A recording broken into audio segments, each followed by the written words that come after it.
RCB ने चेन्नई को हरा दिया चेन्नई के मैदान पर। कितनी बड़ी जीत है ये, आपको ये अंदाजा लगा पाना थोड़ा मुश्किल होगा आपके लिए। 2008 के बाद में ये बड़ी जीत मिली है यहाँ पर बेंगलोर को या चेन्नई के मैदान पर। यानी 17 साल के बाद, 17 साल के इतिहास के बाद यहाँ पर जीत मिली है बेंगलोर को। और ये कोई जीत नहीं है, ये स्टेटमेंट है। ये स्टेटमेंट है जीत की यहाँ पर कि हम जो है इस बार आईपीएल का एक मैच जीतने नहीं आए, आईपीएल का हम 4 मैच जीतने नहीं आए, हम आईपीएल के सारे मुकाबले जीतने आए हैं और यहाँ पर ट्रॉफी उठाने आए हैं। ये एक स्टेटमेंट है आरसीबी टीम के द्वारा, क्योंकि चिपो के मैदान पर जहां पर आपने 196 रन बना दिए ना, तो ये वहीं से पता चल गया था कि शायद ये मुकाबला वहीं से यहाँ आरसीबी जीत रही थी। क्योंकि 197 रन आमतौर पर चेज डाउन होते नहीं है, चाहे कितने भी बैटिंग पिच हो यहाँ पर। लेकिन जिस तरीके से ये विकेट खेली, मुझे लगा था कि शायद ये जो विकेट है वो 160 165 वाली है। हालांकि फिर भी यहाँ पर 170 180 से ज्यादा की नहीं होती है आमतौर पर चेन्नई की जो विकेट होती है।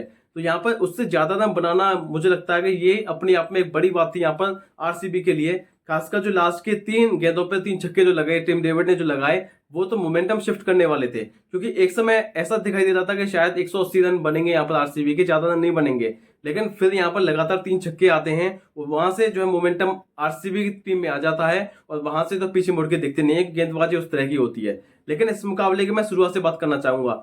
यहाँ पर सबसे पहला डिसीजन जो लिया चेन्नई ने, वो लिया टॉस जीत के बॉलिंग का फैसला। अब यहाँ पर बॉलिंग का फैसला तो उन्होंने लिया, क्या वो सही था फैसला? क्योंकि आमतौर पे आप देखते हैं जब ऐसे ड्राई पिच होते हैं ना, तो आपको एक ऐसे फैसले चाहिए होते हैं जो टॉस जीत के आप या तो बैटिंग करें, जिससे कि यहाँ पर आप स्कोर बोर्ड प्रेशर डाल सकें दूसरी टीम पर। लेकिन हम ये नहीं कह सकते कि यहाँ पर टॉस जीतने का बॉलिंग जो कराई है वो गलत फैसला था।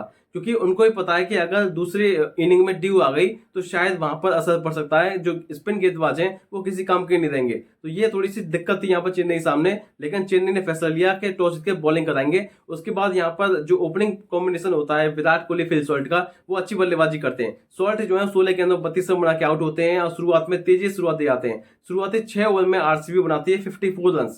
उसके बाद विराट कोहली थोड़ा स्ट्रगल करते हैं, 21 गेंदों में 15 रन बनाते हैं। लेकिन यहाँ पर लास्ट के 2-3 गेंदों में, यानी जो लास्ट की 2-3 गेंदें खेलते हैं विराट कोहली, उसमें वो 6 लगाते हैं, 4 लगाते हैं, फिर सिंगल लेते हैं और फिर आउट हो जाते हैं। यानी 31 गेंदों में 31 रन की पारी इन्होंने आसपास खेल दी। यहाँ पर रन और बॉल के आसपास खेली इन्होंने पारी। हालांकि एक समय ऐसा दिखाई दे रहा था कि शायद जो 17 के स्ट्राइक रेट के खेल रहे थे, तो ऐसा दिखाई देता कि शायद जल्दबाजी करनी चाहिए, इनको थोड़ी सी बैटिंग अच्छी करनी चाहिए। लेकिन फिर भी यहाँ पर 31 में 31 रन बना दिए। उसके अलावा यहाँ पर बात करें रजत पाटीदार, जो कप्तान है आरसीबी के, जो पहली बार उनको फ्रेंचाइजी ने कप्तान बनाया और पूरी तरीके से खड़े उतरे। हालांकि एक समय ऐसा भी था कि उनके 3 कैचेस छोड़े यहाँ पर चेन्नई की टीम ने। दीपक हुड्डा ने आसान कैच छोड़ा उनका। उसके बाद यहाँ पर जिस तरीके से राहुल त्रिपाठी पीछे से भागकर आए थे, वो कैच टफ था। तो इसलिए मैं ये नहीं कहूंगा कि यहाँ पर वो कैच आसान था। तो वो अगर वो कैच छूट गया तो कोई दिक्कत नहीं है। लेकिन तीसरा जो कैच था, जो थर्ड मैन पर खड़े हुए थे, यहाँ जिस तरीके से यहाँ पर खलील अहमद को कैच पकड़ना चाहिए था, तो 3 कैचेस अगर आप किसी खिलाड़ी को देंगे तो यहाँ मुझे लगता है कि शायद बहुत बड़ी बात होगी। और पाटीदार ने उसका फायदा उठाया, 32 गेंदों में 51 की पारी खेली और धीरे करके कैमियो खेले सभी बल्लेबाजों ने। और खासकर जब टिम डेविड के जो 9 गेंदों में 22 रन आए, वो तो एकदम मुझे लगता है कि शायद सबसे बड़ा टर्निंग पॉइंट था इस मुकाबले का। क्योंकि एक समय आरसीबी 177 तक लग गई थी कि शायद वो आसपास नहीं पहुंच पाएगी 180 तक। लेकिन वही उन 3 छक्कों की मदद से यहाँ पर आरसीबी की टीम पहुंच गई 195 196 रन तक। तो वही मोमेंटम जो है शिफ्ट हो गया। और उसके बाद में जब 197 का टारगेट होता है तो आपको एक तेज शुरुआत चाहिए होती है। आपको चाहिए होता है कि शुरुआत में अटैक करें, जिससे कि यहाँ पर जो दूसरे बैट्समैन है उन पर जो दबाव ना पड़े। लेकिन यहाँ पर आरसीबी जो है सीएसके की बैटिंग को बिल्कुल नेस्तनाबूद कर देती है।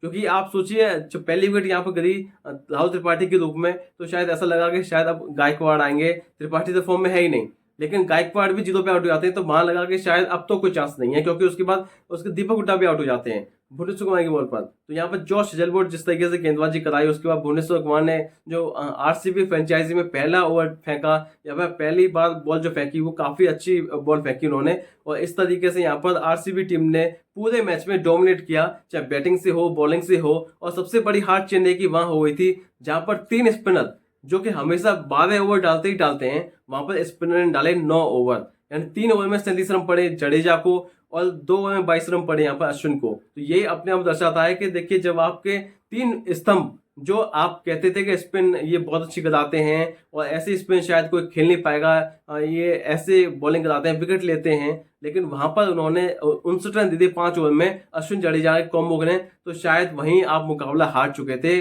और ऑब्वियसली बात है कि जब चेन्नई के मैदान में मुकाबला हो और आपके स्पिनर 12 ओवर की जगह पर 9 ओवर डालते हैं, 8 ओवर डालते हैं, तो ये अपने आप में दर्शाता है कि बैटिंग टीम कितनी जबरदस्त खेली है। तो ये यहाँ पर एक स्टेटमेंट विन है यहाँ पर आरसीबी द्वारा, क्योंकि यहाँ पर ऐसी उम्मीद शायद किसी को नहीं थी। 2008 में आप पहला मुकाबला जीते चेन्नई में, उसके बाद में दूसरा मुकाबला जो जीते आप वो जीते 2025 में। तो ये यहाँ पर बड़ी जीत है आरसीबी के लिए। मुझे लगता है मनोबल उनका बहुत हाई होगा इस जीत से, क्योंकि ये जीत नहीं मिलती तो शायद हम लोग कहते कि चेन्नई तो अपने घर में ही जीतती है ना, तो चेन्नई को इतनी बड़ी बात नहीं है। लेकिन यहाँ बड़ी बात अब हो चुकी है, क्योंकि आरसीबी ने उनके घर में हराया है। पहले कोलकाता को उनके घर में हराया, उसके बाद चेन्नई को भी उनके घर में हराया। तो चेन्नई की टीम यहाँ पर जिस तरीके से हारी है वो एक स्टेटमेंट है आरसीबी द्वारा कि देखिए हम ऐसी बल्लेबाजी करने वाले हैं इस बार। हमारी जो विस्फोटक टीम है वो इस प्रकार है कि हम जो है हमेशा अटैक करेंगे, अटैक करने के बारे में सोचेंगे, अटैकिंग बल्लेबाजी करेंगे, जिससे कि यहाँ पर हमारी टीम जीतने की सबसे बड़ी दावेदार बन जाएगी।